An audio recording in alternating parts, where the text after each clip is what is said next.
Hey there and welcome. Anybody who's been watching my videos or following my channel for any time will know that one of the things I've been debunking or trying to show the light on is the whole insurrection narrative around January 6th and how there has been a coordinated effort to lie about who was responsible for the security failures on that day.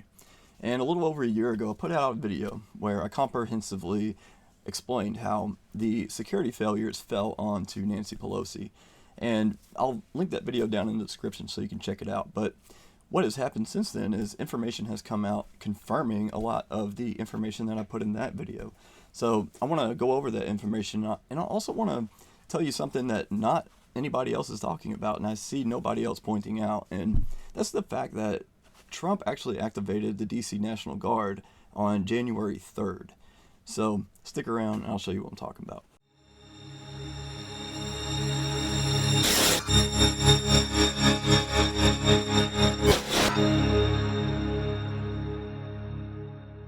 Okay, here we are, and we have the short little report from Loudermilk's full report, and I just want to read the top takeaways because that's what's going to be most relevant to what we're going to talk about in this video. So here we go. Number one, a January 6th committee staffer asked Ornato, and Ornato here is Anthony Ornato. He was a Secret Service agent in charge of the Secret Service detail that day. A January 6th committee staffer asked Ornato, when it comes to the National Guard statement about having 10,000 troops or any other number of troops, do you recall any discussion prior to the 6th about whether and how many National Guard troops to deploy on January 6th?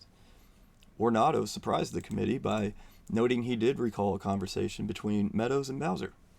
He was on the phone with her and wanted to make sure she had everything that she needed, Ornato told investigators.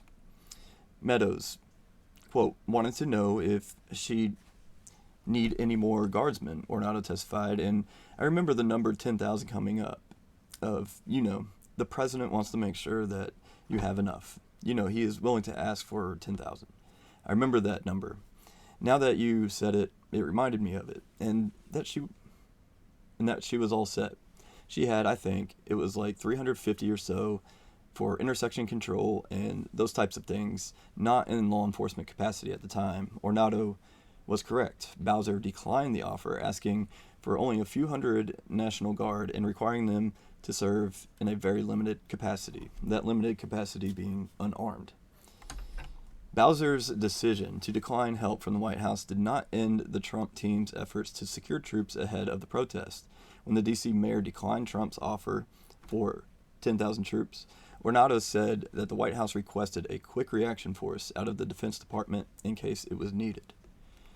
Once the Capitol was breached, the Trump White House pushed for immediate help from Acting Secretary of Defense Christopher Miller and grew frustrated with the slow deployment of that help. According to the testimony, quote, so then I remember the chief saying, hey, I'm calling Secretary of Defense to get that quick reaction force in here, Ornato said. Later he said, and I remember the chief telling Miller, get them in here to secure the Capitol now. Cheney and her committee falsely claimed they had no evidence to support Trump's officials' claims that the White House had communicated its desire for 10,000 National Guard troops. In fact, an early transcribed interview conducted by the committee included precisely that evidence from a key source. The interview, which Cheney attended and personally participated in, was suppressed from the public release until now. So everything that the January 6th committee and Muriel Bowser and all of them have been saying about the security failures being on Trump and his failure to act while he just sat back and watched it on TV, it's all a lie. They had every opportunity in the world to have all of this security there available to them, and they denied it. Okay, now this is a media release of the timeline on or the events leading up to and on January 6th. But I just want to look right here at January 3rd, and this is from the media defense.gov. So this is from the Defense Department itself. January 3rd, DOD confirms with U.S. Capitol Police that there is no request for DOD support. Acting Secretary of Defense meets with select cabinet members to discuss DOD support to law enforcement agencies and potential requirements for DOD support. Acting Secretary of Defense, and Joint Chiefs of Staff meet with the President. President concurs in activation of the DC National Guard to support law enforcement.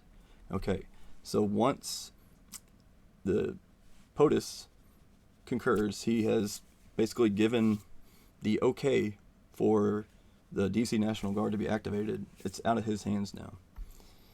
And this is just one more thing showing that they're lying about what happened.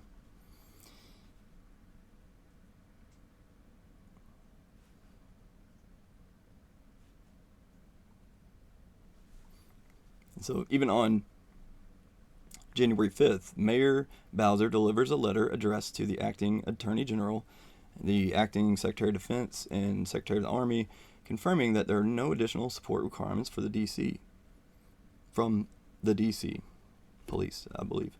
Everything that they're trying to blame Trump for, this was all pre-planned, and Miller himself was being threatened by the January 6th committee. And then, in addition to that, there's this other timeline here, National Security Archive. I really think this is a pretty comprehensive timeline of everything that happened that day. And they start way back in, 10/17 of 2006.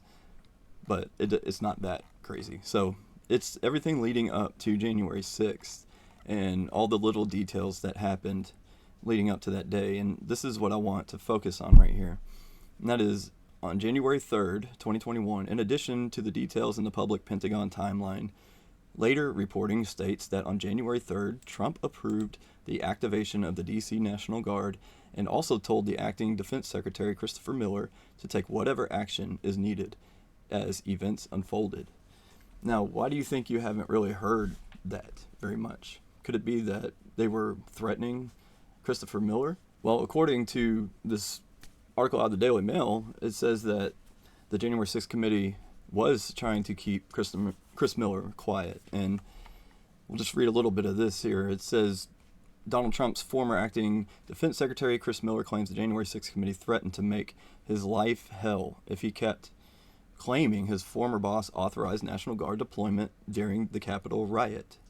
In an exclusive interview with DailyMail.com, the former director of National Counterterrorism Center said he became fearful of aggressive tactics by members of the Democrat-led panel who tried to stop him speaking publicly about a narrative that didn't align with their final report.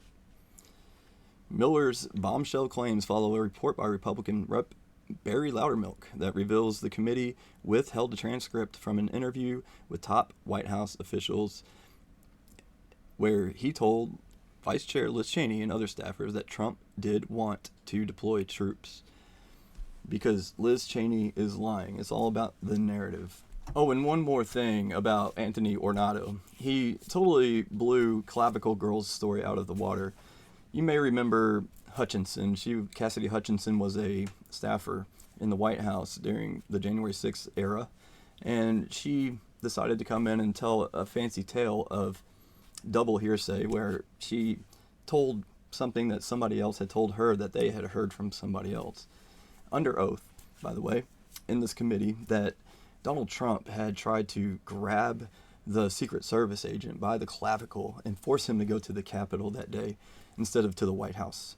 And of course, this sounds ridiculous on its face because it is ridiculous, and there was actual testimony in the January 6th documents that showed that Ornato did say that that wasn't true, and Liz Cheney buried that. And instead of bringing his actual words out, which are obviously more credible since he's the head of the Secret Service, they used Cassidy Hutchinson in their show trial to try to make a point.